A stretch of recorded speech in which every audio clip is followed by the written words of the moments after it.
Yeah, proud of our team doing the things they needed to do to come away with a win. Obviously, we didn't play our best football last Saturday night, but sometimes there's a lot of pride to be taken when you're not on your A game and you still find ways to win. And we were able to do that, and so excited where we are, 3-1, 1-0 in the SEC, and obviously now a big challenge going up against Arkansas. And the last time we're going to play the Southwest Classic in AT&T Stadium, and so it's a great opportunity for our guys to go into Cowboy Stadium and play a great opponent. It'll be a great environment, and we're looking forward to it.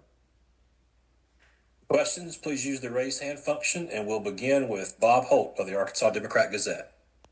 Hey, Mike, how you doing? Good, Bob. How are you? I'm good. Hey, Arkansas's defense probably played its best game of the year at Auburn, got 5 takeaways. I was wondering what your thoughts are on Arkansas's defense and what you saw from the Auburn game. Yeah, I mean, obviously, I think they're really dynamic. I think they've got a lot of experience in their front seven. A lot of guys in that defensive front have played a lot of football. They're really athletic at linebacker. And I think they've got a lot of kids on the back end with really good length and athleticism that can cover. And anytime you go into Auburn, which is not an easy place to play, and play at the level they did, I think that just speaks testament to how well they're playing right now. And so we're going to have our hands full for sure. You guys obviously have a ton of players from Texas, and Arkansas's got quite a few. And their quarterback, their leading rusher, and their top receiver, all kids from that Dallas-Fort Worth area with Green and Jackson and Armstrong. I was wondering, those 3 guys in particular, they're top 3 playmakers. What your thoughts are on them?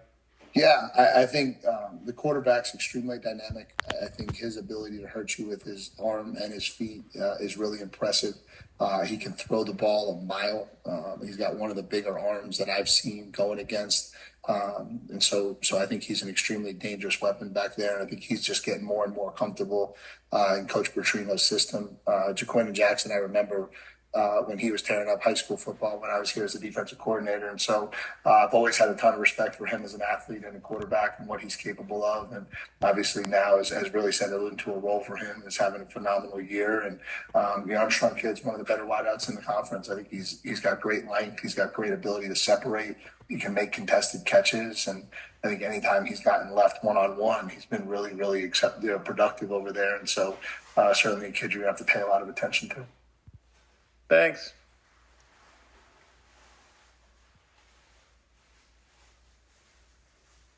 Next, we'll go to Carter Corrales of Gig'em 24/7.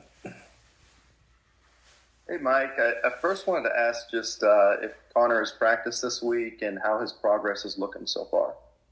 Yeah, he's taking reps on the side right now. I think he's progressing and getting better. We're hopeful that we're going to have him available on Saturday. We'll kind of be more of a game time decision in that regard. And then with Theo, I know you talked about him a little bit Monday, but just sort of his upside as somebody who didn't start playing football till probably later than most. And I'm just wondering kind of just how much more development, how much better he could even be here these next couple of years with more development. Yeah, I think he's a kid that gets better every day. I think as football has kind of started to make a little bit more sense to him and slowed down, I think that's allowed him to really focus on the technical aspects of his game. I think it's hard to even put into words how challenging it was for him learning football in the SEC as a freshman. Right? That's just, it's almost unquantifiable how difficult that really was. But now I think he's got a much better feel for the game, what the game's all about, some of the nuances of it. And I think as he's gotten more and more comfortable, we've really seen his technical aspects really improve week to week. And so I think his upside is limitless. I think he's got a chance to be a really elite tight end in this conference. Next is Andrew Hutchison of the Best of Arkansas Sports. Hey, Coach, I'm curious what your thoughts are on what kind of recruiting benefits, if any, are there for playing at AT&T Stadium in Arlington for Texas A&M? Yeah, I don't know that there's a ton of recruiting benefits. I think it's just a really fun and cool game for our kids. I think it's, the chance to go up there, playing Cowboy Stadium. Not a lot of kids get to do that. A lot of our kids, obviously, like yours, are from Texas, and so they grow up on one side of that pendulum. Either they love the Cowboys or they hate the Cowboys. But either way, it's a great opportunity for them to get into an amazing stadium and a great environment, and and play a really good football game. So, appreciate it, Coach. Yep.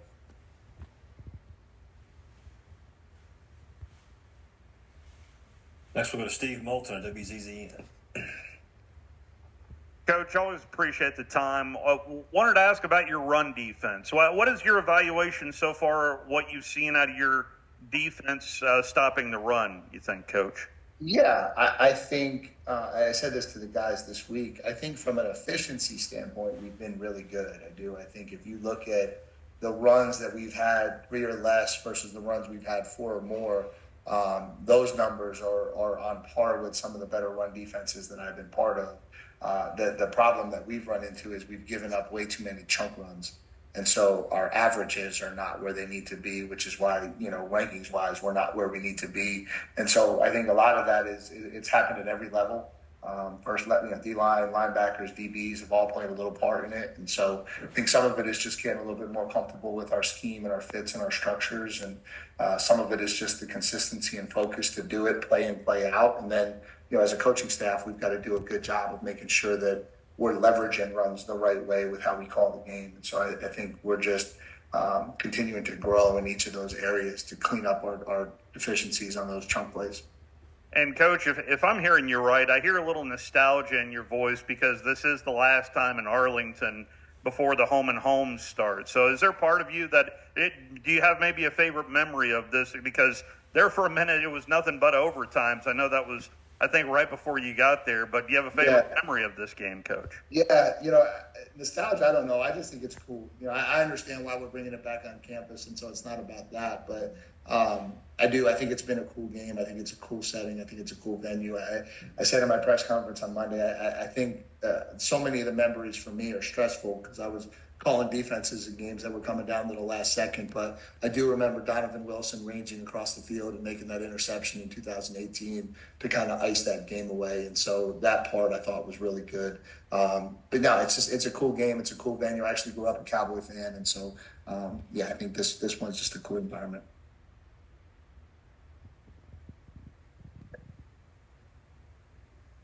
Next is Anthony Catalina of the Austin American-Statesman. Hey, Coach, thank you for your time. Just wanted to talk real quick. I know you had spoken after the game last week about being more consistent wire to wire, and whether it's Connor or it's Marcel out there on Saturday, is there anything specific you're looking from your quarterback position group to kind of help you guys get to that point? No, I think consistency is an across-the-board thing. I mean, I said this the other day. It's hard to put all of it on one person, one position, one group. It starts with us as coaches. We've got to do a better job of being in the right calls at the right times against the right looks.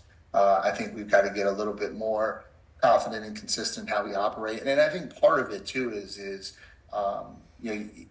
not to be lost, and you don't make any excuses in this game. That's not what we're here for. But first time in the system, our kids are still going through a lot of firsts on the football field in terms of things happening to them and making sure they react the right way. And so I think that plays a little bit role in it as well. Did y'all say my name? Yeah, go ahead, Brent. Okay. Mike, I wanted to ask you about 3 guys who might have gotten dinged up a little bit. Shamar Stewart, TJ Shanahan, and Bryce Anderson. Any updates on those 3 guys? Yeah, Shamar Stewart will come out tonight, available. Bryce Anderson will come out questionable, and TJ will be out this week. And we'll kind of reevaluate next week where his status is. Okay, what does that mean for you at center then? I guess Coley be ready to go, and who do you have backing him up? Well, without just telling everyone on the planet what we're doing, I think a couple options. I think we got a couple options behind Coley. Gotcha. Thank you. Thanks, Brett. Coach, thank you for your time today. We appreciate it. Yeah, thanks, Chuck.